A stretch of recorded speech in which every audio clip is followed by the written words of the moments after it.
Welcome back to G4 Talk, où on n'a pas peur d'être qui nous sommes, cause at the end of the day, on est des enfants de Dieu, non pas pour plaire aux hommes, mais pour plaire à Dieu d'abord. So yeah guys, on est back. Je suis tellement contente d'être de retour. Mais avant ça, je tenais à m'excuser parce que oui, avec ces mois d'absence, ces mois de silence, on se demandait, Daniel, tu es parti où? Est-ce que tu nous as abandonnés? Je recevais des messages, les gens venaient me voir carrément physiquement pour me dire que non, Daniel, qu'est-ce qui se passe? So, je tenais à faire cette vidéo. Donc, cette vidéo, cet épisode, ça sera vraiment différent de ce qu'on a l'habitude de faire dans le sens où on va débuter avec des questions-réponses que j'ai eu à recevoir durant ces mois où je n'ai pas pu être en ce lieu finalement. Puis après, à travers ces questions-réponses, je vous donnerai des conseils. Qu'est-ce que le Seigneur a eu à m'enseigner durant ces mois où j'étais en retrait? Alors, la première question que j'ai reçue, c'est quelle est la cause ou les causes qui ont fait que justement on te voyait plus. Alors pour être honnête vraiment, c'est le fait déjà de parce que le dernier épisode que j'ai quand je regardais aujourd'hui, c'est quand la dernière fois que j'ai fait un épisode, c'était en janvier, guys. C'était en janvier, il reste comme 2 mois avant que 2025 finisse. Fait que pourquoi? C'est que le Seigneur m'a fait grâce d'avoir un autre moyen d'impacter, qui a été vraiment les réseaux sociaux. So, vraiment, vous avez vu, les gens qui me suivent sur les réseaux sociaux, vous avez vu que j'ai fait Dan Creation, c'est-à-dire une plateforme dans laquelle je mets en avant mon côté créatrice de contenu. Fait qu'avec les contrats, avec plusieurs choses, le Seigneur m'a fait grâce, mais j'ai tellement comme pris j'ai mis ça en priorité, puis j'ai comme délaissé GFT. So, j'étais là, je faisais mes contrats, j'enjoyais, j'étais la créatrice de contenu, tu sais, les followers, les j'aime, tout ça, mais j'oubliais en fait que GFT aussi attendait de moi quelque chose. So, ça m'a pris beaucoup de temps. Après, il y avait l'école, il y avait déjà l'église, la vie de famille, mon temps personnel aussi pour que je sache un peu comme qu'est-ce qui se passe dans ma vie, puis juste comme me reposer. Fait que le fait que j'ai comme rajouté Dan Creation, ça m'a pris énormément de temps. Puis après, il y avait le fait que justement, c'est ce temps-là que j'accordais à d'autres choses a fait que je suis rentrée dans une phase de distraction. Je voyais plus l'essentiel en fait. J'avais oublié ce qu'on avait dit de être concentré sur la mission, qui est de aller faire des nations toutes mes disciples. J'avais oublié cette phrase. Dans ma tête, elle était très loin. Elle était plus proche de mon cœur, comme ça l'était au début de cette année 2025, ou quand on a commencé justement cette deuxième saison, avec cette vision d'aller conquérir les nations finalement. Fait que ça m'a éloigné, ça m'a éloigné tout simplement de Dieu. J'avais plus d'intimité parce que la soif que je cherchais, c'était pas la soif d'être dans l'intimité avec Dieu, mais c'était une soif qui me, par rapport au fait que j'étais sur les réseaux, je faisais d'autres choses, j'avais plein d'activités. Fait que, en fait, j'étais distraite, j'étais plus concentrée jusqu'à temps que le Seigneur m'a ramené à l'ordre et m'a permis aujourd'hui d'être avec vous. So, pour être honnête, c'est vraiment ce qui s'est passé. Puis ça m'a beaucoup enseigné. C'est de là que je vais en venir avec dans quelques minutes. Mais pour répondre à cette première question, c'est vraiment ce qui s'est passé et c'est ce qui a fait que j'avais mon absence et ça a fait justement que je me sentais plus légitime de me présenter devant vous puisque j'avais moins de temps dans lequel je passais avec le Seigneur. So, je me disais, qu'est-ce que je vais aller raconter à ton peuple alors que moi-même, j'ai comme perdu mon âme, vous voyez. Donc, ça m'a fait du mal. J'ai beaucoup pleuré, j'ai beaucoup eu des moments down, mais j'ai su remonter la pente. Puis aujourd'hui, je suis avec vous. Donc la deuxième question que j'ai aussi reçue, qui suit en fait finalement la première question, c'est quelle a été ta motivation ou encore l'élément déclencheur qui fait qu'aujourd'hui je suis capable de me présenter devant vous. Il y a trois choses. La première chose, c'est vous, le peuple, tout simplement. Pourquoi? Parce que je sais que les gens, justement, les gens venaient me voir comme Daniel, pourquoi il y a tout ça qui fait qu'on ne te voit plus?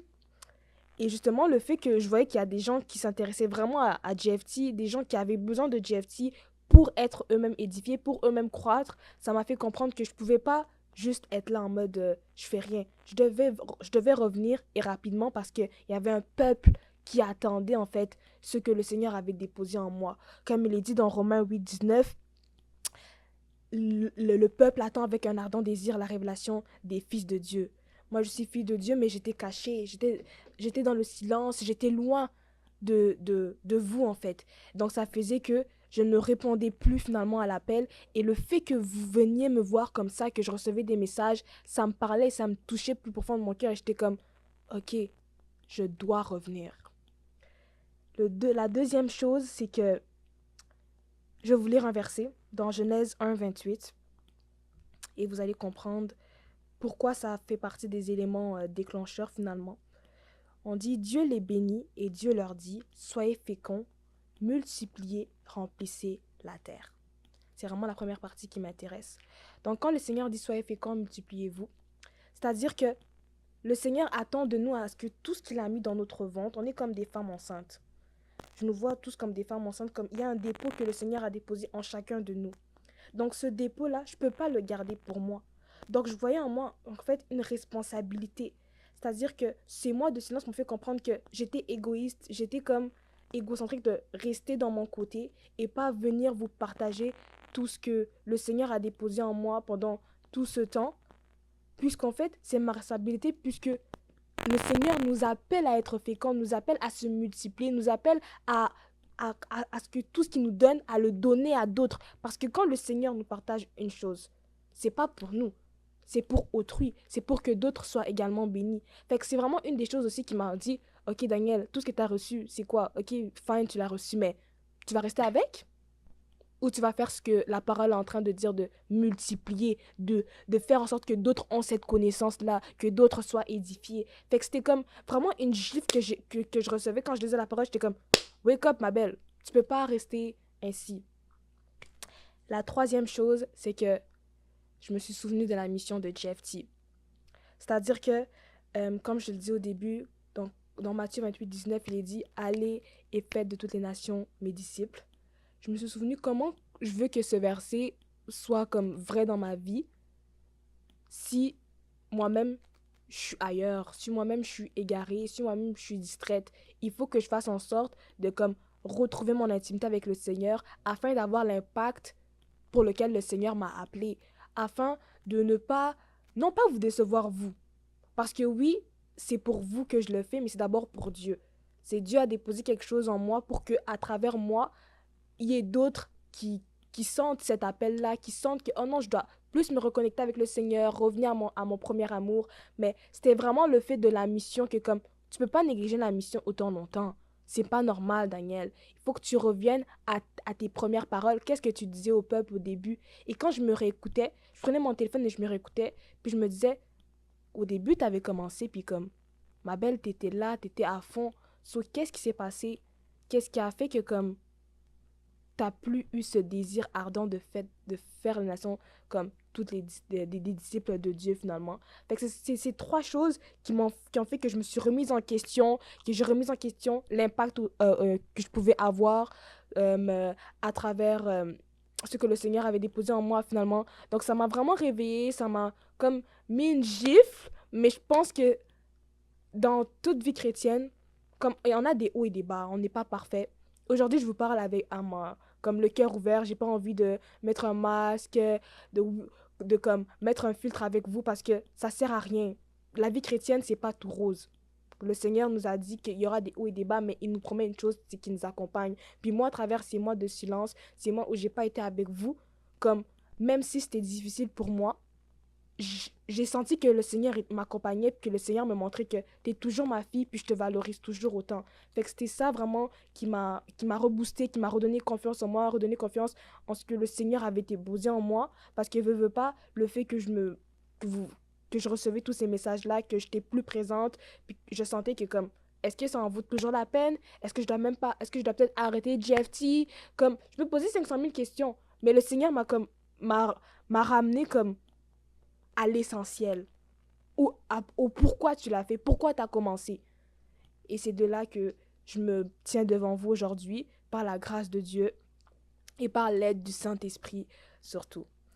Maintenant, à travers ces deux questions, il y a d'autres choses. Qu'est-ce que j'ai appris? Ok, oui, je suis partie pendant plusieurs mois, comme je le dis, et vous l'avez remarqué, mais qu'est-ce que le Seigneur a finalement déposé en moi. Aujourd'hui, le Seigneur m'a convaincu, le Saint-Esprit m'a convaincu que je dois en parler. Je dois dire qu'est-ce qui s'est passé? Parce qu'il y a d'autres gens qui ont des appels. On a tous des appels, on a tous des destinées et on struggle tous. Mais c'est pas tout le monde qui en parle. Et c'est parce que c'est pas tout le monde qui en parle qu'on struggle encore plus parce qu'on sait pas comment s'en sortir. On n'a pas les clés forcément. Et aujourd'hui, le Saint-Esprit m'a convaincu de, OK, montre-toi vulnérable, mais parle-leur aussi des choses qui, pour toi, t'ont aidé et qui sait, pourront édifier une autre personne qui est en train de challenger avec son appel. Sur la première chose que j'ai compris vraiment, c'est que, veux pas, l'appel, ça te poursuit. Moi, j'ai cherché à fuir l'appel, j'ai cherché à me mettre d'autres distractions, mais l'appel est revenu vers moi. Comme le Seigneur était toujours en train de me chercher, que ce soit d'une manière ou d'une autre, manière. On dit que le Seigneur parle tantôt d'une autre, tantôt il parle d'une autre manière. Et ça a vraiment été ce que j'ai pu remarquer en fait à travers ces mois. Je chantais que le Seigneur me cherchait, même si moi, comme je négligeais GFT, même si moi, je négligeais ce dépôt qu'il a déposé en moi par rapport au fait que je suis capable de m'exprimer par rapport à la parole. Je sentais qu'il voulait que je revienne, il voulait que je sois là devant la caméra en train de vous parler. Il pouvait parler à travers mes pasteurs, il pouvait parler à travers mes amis, il pouvait même parler à travers mes frères et sœurs. Mais il parlait toujours afin à ce que le message me touche et que je comprenne, ma belle, il faut que tu reviennes et ce rapidement parce que c'est ton appel et c'est la destinée que j'ai choisie pour toi. Et l'exemple parfait de ça aussi, c'est Jonas. Jonas, le Seigneur l'avait mandaté afin qu'il aille à Ninive. Mais Jonas a fait autrement. Jonas, quand il a pris la mer, il a voulu aller dans la direction opposée. Mais ça l'a loupé. Ça l'a loupé. Jonas est resté 3 jours dans le poisson, dans la gorge du poisson. Est-ce qu'on peut imaginer d'abord, est-ce qu'on peut s'asseoir d'abord et imaginer en fait, rester 3 jours dans la bouche d'un poisson parce que non, on a voulu désobéir, parce qu'on a voulu minimiser en fait la parole que le Seigneur avait déposée sur notre vie. Moi, quand j'ai lu cette histoire, j'ai dit, je ne peux pas rester encore trop longtemps caché là. Moi aussi, un jour, le Seigneur va seulement me prendre et me mettre dans la bouche du poisson. Je refuse. Je refuse. Ça, je suis là aujourd'hui parce que j'ai dit, le Seigneur a trop parlé tantôt d'une autre manière. Je ne veux pas qu'il me force jusqu'à y rêver en fait la colère de Dieu. Et c'est ainsi que Jonas, après ces 3 jours-là, il est parti faire ce que Dieu l'avait demandé. Pourquoi? Parce qu'il a réalisé également que tu le veuilles ou pas, si Dieu t'a mandaté, ça te poursuit. Ça te guette, c'est derrière toi. Ça peut pas, c'est comme un aimant en fait. Donc, il faut comprendre déjà cette première vérité. Parce que si on ne comprend pas cette première vérité, c'est comme ça qu'on peut se rajouter plein d'autres choses. Comme moi, je me suis rajouté plein d'autres choses. Dans creation, mais des activités par-ci, par-là. Mais au final, j'avais toujours ça dans mon cœur que comme, je suis pas en train de faire ce que Dieu veut que je fasse. Je suis pas dans la volonté de Dieu. C'est comme, ça sert à rien d'être éparpillé, sachant que mon appel est là, puis il restera toujours là. Même si je fuis, il va toujours me poursuivre. So, évitons d'être des Jonas, évitons d'avoir le comportement que Daniel a eu, parce que dans tous les cas, ça nous loupe. Ça nous loupe. Et le Seigneur est trop malin. Donc, si toi, tu veux essayer d'être plus malin que le Seigneur, ça t'est loupé tout simplement. Donc, vraiment, comprenons cette vérité afin de marcher finalement dans la volonté de Dieu et de faciliter en fait notre marche par rapport à notre appel et notre destinée. La deuxième chose, c'est que Dieu nous connaît. Parfois, on a des doutes, on rencontre des obstacles, des challenges dans notre appel qui fait que on commence à se remettre en question. Et quand on se remet en question, on remet automatiquement la parole que Dieu a déposée sur notre vie. Parce que quand tu es là, tu te dis, oh, le Seigneur m'appelle, je sais pas moi, à être, par exemple, à être pianiste, à chanter à l'église, à faire partie de la chorale, ok? Mais que tout le monde te le dit, tout le monde te dit, oh, tu chantes bien, oh non, tu fais bien le piano et tout. Mais toi, tu te dis, oh non, ça, c'est pas pour moi, ça, c'est pas pour moi, ça, c'est pas pour moi. Tu te minimises. En fait, tu es en train de dire que, oh, ce que Dieu a dit, ben, Dieu est un menteur. Or, Dieu ne ment pas. Dieu n'est pas le fils de l'homme pour mentir. Vous comprenez? Donc, quand on est là en train de juste douter, finalement, on est en train de dire à Dieu que qu'est-ce que tu racontes sur moi? Dieu, tu ne me connais pas réellement. Or, Dieu nous connaît. C'est comme ça que Jérémie aussi, était en train de faire comprendre à Dieu que, oh Dieu, tu n'as pas tout compris, tu n'as pas tout analysé. Et c'est là que on néglige Dieu, on néglige son intelligence parce qu'on pense que Dieu ne nous connaît pas. Or, Dieu nous connaît. J'aimerais lire un verset avec vous qui montre que Dieu nous connaît et Dieu nous voit avant même que nous, on le voit.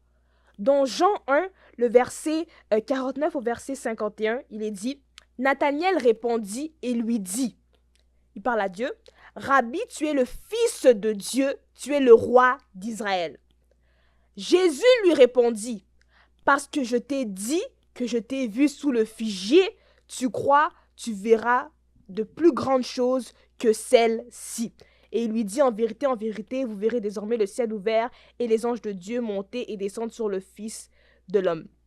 Ce qui m'intéresse ici, ce n'est pas vraiment l'histoire, mais c'est ce que Jésus a répondu à Nathanaël. Jésus a répondu quoi?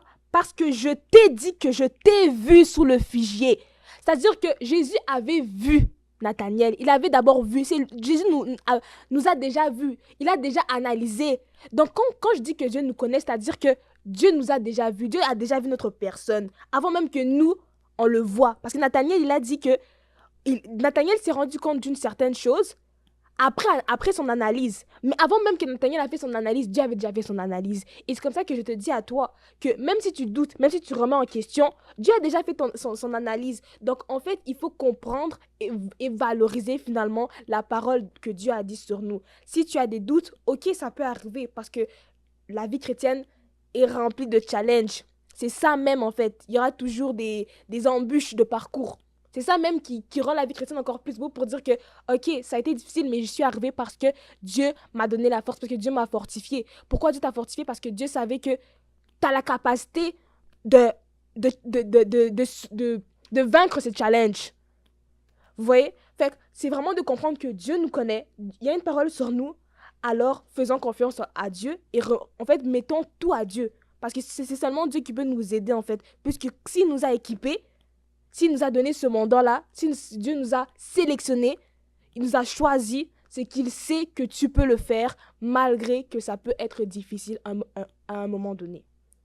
Donc, première clé, l'appel te poursuit. Premier conseil, l'appel te poursuit que tu le veux ou pas. Deuxième chose, c'est que Dieu nous connaît. Et sachant ça, c'est aussi un boost pour dire que oh, Dieu me connaît. Donc, même si c'est difficile, Dieu sait. Dieu sait. Gardons ça en tête.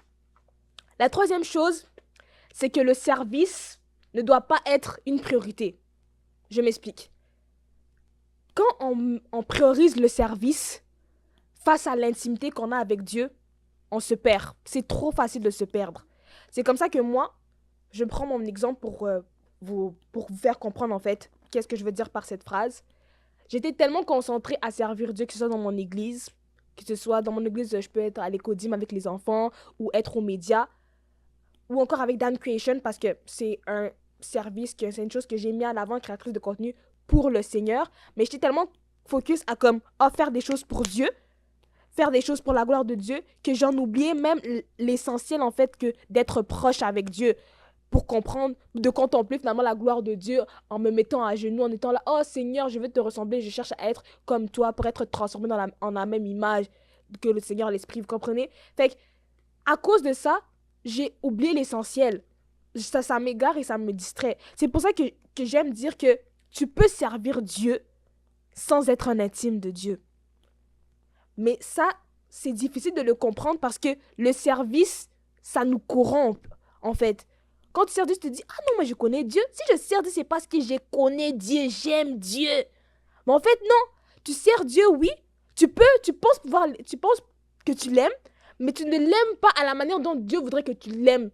Vous voyez? Pourquoi? Parce que tu n'as pas encore eu cette connexion-là que tu as allé chercher avec Dieu vraiment dans son intimité. Fait que oui, c'est bien de servir. Ça. Je ne dis pas qu'il ne faut pas servir. Je dis qu'il faut servir, mais qu'il faut toujours à côté chercher à être un intime de Dieu. Chercher à être proche de lui. Parce que c'est ça même qui nous booste encore plus à mieux servir Dieu. Pourquoi? Parce que quand tu es dans sa présence, quand tu le cherches, ben, tu comprends qu'est-ce qui plaît à Dieu. Si tu sers Dieu sans être un intime, tu peux servir mais mal servir. Parce que tu ne sais pas qu'est-ce qui est bien, qu'est-ce qui est mal dans ton service. Mais si tu es intime de Dieu et que tu le sers, Dieu va te dire, oh, quand tu as servi ici mon fils, quand tu as servi ici ma fille, ici tu aurais pu faire ça. Ici tu as mal fait, tu as négligé ce petit truc. J'aurais aimé que tu fasses mieux ça. Vous voyez? Pourquoi? Parce que un intime, ça a le désir d'être agréable à Dieu finalement. Et Dieu Dieu voit notre cœur. Donc c'est vraiment important de comprendre ça pour pas tomber dans le piège, pour pas tomber dans la confusion en fait que le diable veut emmener à travers les fils de Dieu. C'est vraiment un piège que le diable met beaucoup dans les enfants de Dieu. Et ça, je le dis par expérience et je le dis aussi parce que je l'ai vu dans la vie de d'autres personnes où j'ai entendu des histoires à travers des messages que d'hommes de Dieu ou des femmes de Dieu ont pu nous prêcher, que ce soit à l'église ou via Internet, que vraiment le service c'est bien, mais ça doit jamais surpasser ton intimité avec Dieu. Ça doit jamais surpasser ton intimité avec Dieu. La quatrième chose, c'est vraiment de se laisser fortifier par le Saint-Esprit. J'aime le verset de Philippiens 4,13 qui dit « Je puis tout en celui qui me fortifie. » Tout. Toute ma force, je l'ai où? En étant avec le Saint-Esprit. Et comment on est avec le Saint-Esprit? En priant, en lisant la Bible, en pratiquant les choses de l'Esprit. Comme je dis, l'appel à ces challenges, l'appel à ces défis. Le diable peut passer par là pour te mettre dans un down. Si tu n'es pas conscient que l'appel, c'est pas tout rose et que tu ne vas pas chercher ta force avec le Saint-Esprit, tu vas lâcher. Tu vas lâcher. Parce que l'appel vient avec ses combats, l'appel vient avec ses difficultés. Mais pour y arriver, il faut que le Saint-Esprit soit ton allié. Il est dit dans sa parole, le Saint-Esprit intercède pour nous selon la volonté de Dieu. Lui-même, le Saint-Esprit, s'intéresse à la volonté de Dieu. Donc, comment il s'intéresse à la volonté de Dieu? Donc, nous-mêmes, comme on est là, nous aussi, on doit s'intéresser à la volonté de Dieu. Comme le Saint-Esprit lui-même s'intéresse à ça, nous-mêmes, d'autant plus, on doit s'intéresser à ça. Et comment chercher à avoir la volonté de Dieu? C'est en priant. C'est en lisant la Bible. C'est là qu'on va trouver les réponses à nos questions. C'est là qu'on va trouver la force. C'est là qu'on va être fortifié. C'est là que notre âme va être édifiée. Tout se passe avec le Saint-Esprit. Mais il faut chercher, il faut avoir ce désir afin de ne pas abîmer notre âme face à tous ces défis qui se présentent devant nous. Comme j'aime le dire, l'appel, la mission a des combats, vient avec son lot de difficultés.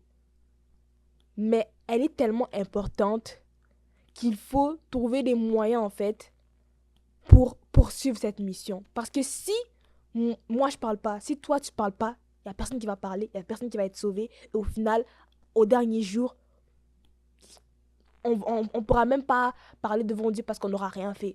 Parce qu'on aura dit, oh non, Dieu, c'est trop difficile, la mission était compliquée. Oh non, là, quand je suis partie, on m'a repoussé, on m'a renié, on m'a insulté. Ok, Jésus aussi, on l'a insulté. Tout ce qu'on vit, Jésus l'a vécu. Donc, il faut juste s'appuyer sur le Saint-Esprit. Comme lui, il sait que le Saint-Esprit peut nous aider. Il est parti, il a dit, il est plus avantageux que je m'en aille. Parce qu'il savait que le Saint-Esprit peut nous aider. Avec le Saint-Esprit, on peut y arriver. C'est pour ça que je dis, prions toute notre force. Allons chercher toute notre force, toute notre énergie qui nous reste là avec le Saint-Esprit afin qu'il nous booste, afin qu'il nous redonne de la force afin d'accomplir la mission, afin d'accomplir les œuvres de l'Éternel et de marcher dans la volonté de Dieu et de marcher dans notre destinée. La cinquième chose, c'est notre entourage. Comme il y a des difficultés par rapport à l'appel, l'humain aime se plaindre. Oh non, c'est trop dur. Aller à l'église comme ça, prier tout le temps, c'est trop dur. Oh non, je dois lire ma Bible le matin et le soir. Médite le jour et nuit. Que c'est l'une de la loi ne se langue pas de ta bouche. Ah, c'est dur, hein. Mais si toi, tu dis ça aux mauvaises personnes et que ces personnes te disent, ah non, mais tu peux juste lire la Bible une fois par semaine, 2 fois par semaine, Dieu va te tuer. Tu n'as pas lu la semaine passée, tu es mort, tu es toujours là. Si tu as un entourage comme ça qui te met dans le down, qui t'éloigne de l'essentiel, c'est ça même qui fait que ton appel ça s'abîme, ça s'abîme, ça s'abîme, ça s'abîme. Pourquoi? Parce que tu as été comme chercher tes conseils, tu as été chercher ton approbation loin des hommes. Il faut bien choisir à qui on parle, à qui on se plaint, si je peux dire ainsi, afin de ne pas perdre le focus sur l'appel et sur ce que Dieu nous a donné. J'aime beaucoup l'histoire de Genèse, la création avec Adam et Ève. Adam et Ève avaient tout. Ève a écouté le serpent.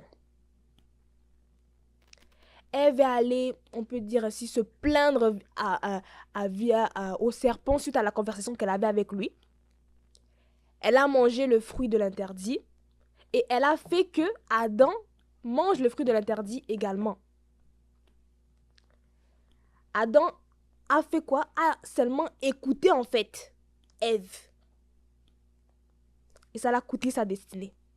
Et c'est comme ça que dans Genèse 3:11, nous allons lire ça.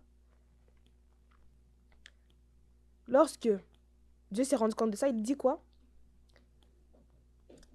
Et l'Éternel Dieu dit, qui t'a appris que tu es nu? Est-ce que tu as mangé de l'arbre dont je t'avais défendu de manger? Donc en fait, je prends ce verset pour dire quoi? C'est que Dieu leur dit, qui t'a appris? Qui vous a dit? À qui avez-vous prêté oreille? À qui êtes-vous allé chercher conseil? À qui êtes-vous allé chercher peut-être un certain réconfort? Si je te parle à toi, à qui as-tu cherché un certain réconfort? Qu'est-ce que tu as écouté? Qu'est-ce que tu as lu? Qu'est-ce qui analyse cette dernière semaine, ces derniers mois? Qu'est-ce qui a fait que peut-être ça t'a coûté la qualité de ton appel, si je peux dire ça ainsi?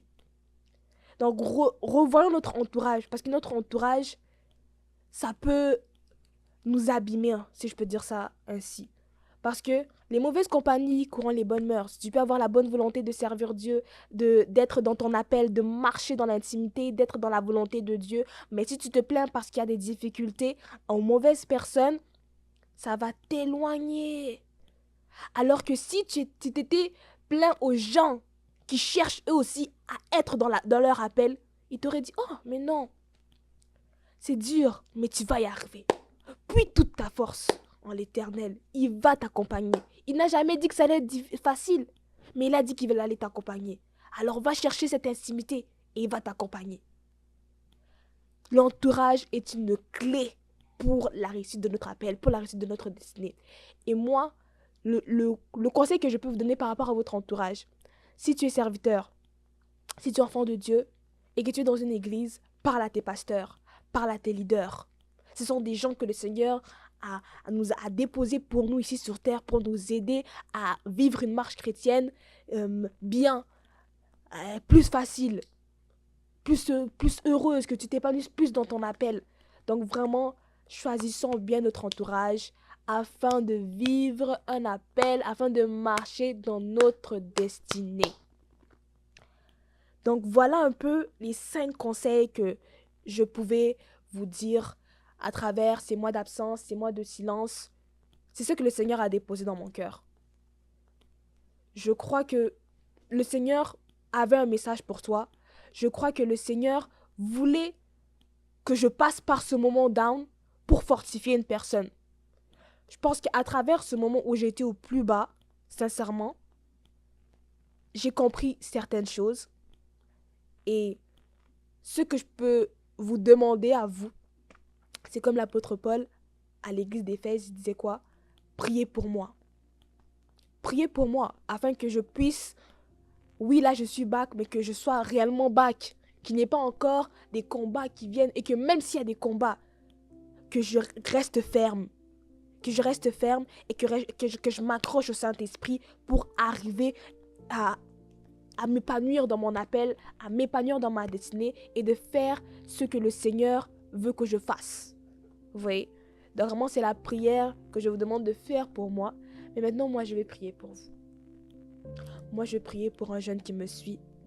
Parce que je sais que Oui, on peut tous avoir des défis. Peut-être qu'il y a des défis que je n'ai pas nommés, que toi tu vis. Mais je vais prier parce que le Seigneur, il a un plan pour la jeunesse. Comme le Seigneur, il ne veut pas nous négliger.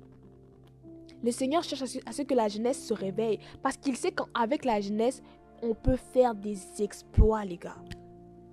Mais c'est juste que peut-être qu'on n'est pas conscient, on n'a pas cette connaissance-là.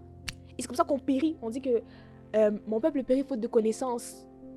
Vous voyez? Alors qu'on pourrait être de ceux qui aident d'autres à avoir la connaissance. Mais c'est juste qu'on ne sait pas.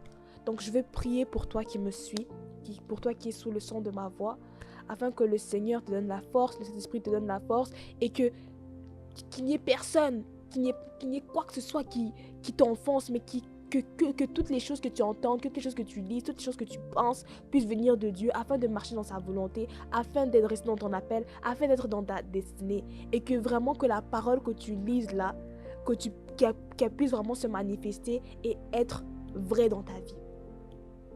Seigneur, je prie pour chaque jeune qui est sur le son de ma voix. Seigneur, tu m'as permis de réaliser certaines choses durant ces mois où j'ai été absente. Maintenant, tu me permets de me tenir face à la caméra. Tu me permets de me tenir face à ton peuple. Je sais que tu as un plan pour moi, mais je sais que tu as un plan aussi pour toutes ces personnes-là. Alors, Seigneur, souviens-toi d'eux. Seigneur, nous prions comme le psalmiste qui disait « Rends-moi la vie selon ta parole ». Nous voulons que ta parole soit manifeste dans notre vie. Nous ne voulons pas la lire juste pour la lire et être téléspectateurs en fait de tout ce que tu as pu faire avec d'autres. Mais nous voulons nous aussi être de ceux qui témoignent que non, Dieu peut m'utiliser dans ce monde, que Dieu peut faire des choses avec moi. Seigneur, nos cœurs sont ouverts. Nos cœurs sont disposés à recevoir quelque chose de ta part afin que ce dépôt que tu déposes en nous, nous puissions en fait le mettre, le manifester et que tout le monde puisse te rendre gloire face à ce qu'ils ont vu de nous. Nous voulons être des canaux avec lesquels d'autres personnes pourront revenir au premier amour, pourront se donner à toi. Nous voulons faire des choses, des grandes choses avec toi. Nous les jeunes de Québec, nous les jeunes des environs, nous les jeunes du monde entier, Saint-Esprit, aide-nous. Saint-Esprit, sois notre allié, Saint-Esprit, sois notre meilleur ami, afin que même si les choses se compliquent, Saint-Esprit, que nous puissions être avec toi et marcher dans ta volonté. C'est dans le nom puissant de Jésus que j'ai ainsi prié. Amen. So guys, l'épisode tire à sa fin. Donc, je suis vraiment contente d'avoir pu vous partager ce que le Seigneur a déposé en moi. C'était vraiment une conviction que j'avais, même si j'ai parlé à cœur ouvert, me montrer vulnérable, c'est pas quelque chose que j'ai l'habitude de faire. Mais je pense que parfois dans la vie, il faut seulement écouter. Pas parfois en fait, tout le temps, il faut écouter la voix du Saint-Esprit. Et c'est ce que j'ai décidé de faire aujourd'hui. Donc là, je suis back. Mais si vous avez des requêtes de prière, si vous avez besoin de quoi que ce soit, n'hésitez pas à m'écrire parce que ce fardeau-là, je l'ai. Ce fardeau-là, je l'ai et je ne veux pas quitter cette terre sans avoir accompli la mission que le Seigneur m'a donnée. Je veux qu'au dernier jour, je puisse dire, Seigneur, je l'ai fait et je t'ai accompagné dans ta mission et j'ai fait ce que tu m'avais demandé. So, n'hésitez pas à m'envoyer des messages. Vraiment, je suis là. So, on se redit à bientôt.